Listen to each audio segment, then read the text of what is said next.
You clicked on the thumbnail, you clicked on the video, seen the title, you know what's happening. I'm not wasting time on the intro. Let's go. Let me explain why Goku wins against Saitama in like, I don't know, 8 minutes or something. Don't question me. Um, so first off, Goku is just scales massively higher. Scans I'll show right here are for the macrocosm, proving it's like fifth dimensional because it has a higher level of infinity. If you don't really understand higher levels of infinity, like think of it as, okay, so think of all like the even numbers. It's infinite, right? Get all the odd numbers, both infinite. If you get all the numbers, that infinity would be bigger than just all the even numbers, all the odd numbers. That's the best way I can explain it. Of an higher level of infinity, and him destroying that construct would put him around fourth or fifth dimensional, depending on how you scale it. Um, I personally think fifth dimensional, but fourth dimensional is fine for my purposes here. This is Saitama's highest scaling feat of destruction. As you can see, it's a galaxy. That's a Kid Buu level feat. That's a that Kid Buu is overkill for that. For reason I'll explain a bit later. That's a Broly level feat. They're not even on the same level. I'm gonna be completely honest. Super Saiyan 3 Goku with no glaze would probably beat him because he's more skilled, stronger, and just generally a better fighter than him. Reason 2. Let me debunk some claims. Saitama cannot just grow however he wants for as long as he wants. That's not how it works. The ability of him growing is really just a rage amp. Um, that's really all it is, because I'll show right here. It was due to intense emotions, not him just being able to do that naturally. It's never been shown for him to just do it naturally. And even if that was the case, he cannot go to Goku's level because he's still in his he's still a 3D character. Let me explain. Like, he's still okay. So Goku's like a fourth or fifth dimensional being.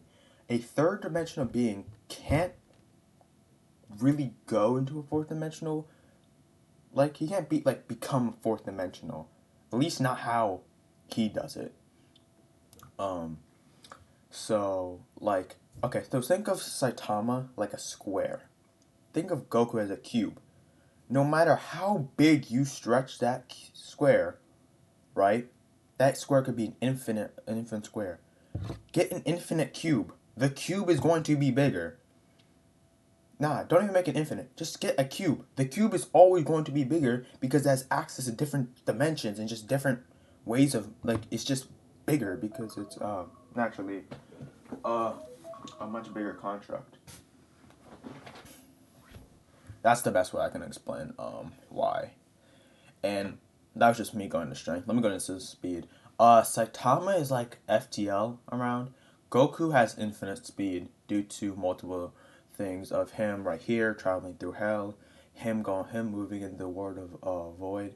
This is kind of non-canon, but it is not. It's not really a feat. More just explain how intertransmission works.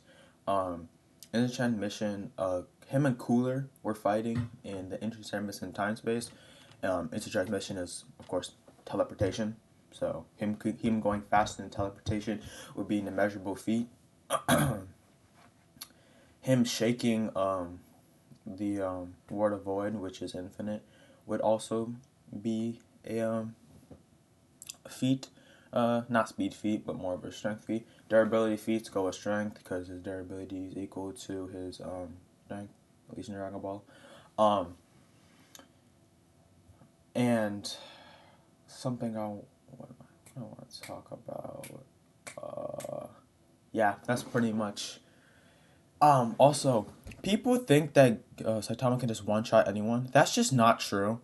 It's never been shown to work like that. That's just not how his ability works. He's called One Punch Man for like the gag, but he's not a gag character. He can't. He's not like Popeye or like Bugs Bunny or like even really like Luffy, to be honest. Luffy isn't beating Goku too. I can make a part two for this if you want to see that. But like, he's not really a gag character because, and even if he was like a gag character, that doesn't really mean anything because he doesn't just one-shot people all the time. He didn't do that against Boros and didn't do that against Garo. So it's not like really what he does. And people say he was holding back. That doesn't make any sense for two reasons. One, he directly contradicts this right here. And two, that doesn't make sense for his character because why would he have to grow if he was holding back? That doesn't make any sense. Um, yeah. And people people keep saying like, "Oh, Akira Toriyama said that Goku loses." No, he didn't. Why are you lying?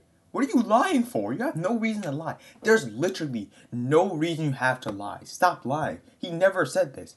It's like even when people like Goku fans keep saying like, "Oh, Goku what's his name?" Saitama said the Saitama creator said that Goku would win. No, he didn't. Stop lying. He never said this. He never said this. Bit of a tangent. That's pretty much it. Goku solos. Talk to your mom about it or something. I don't really care. Anyway, Goku solos. Especially Gojo. I'm making a part 2 to that.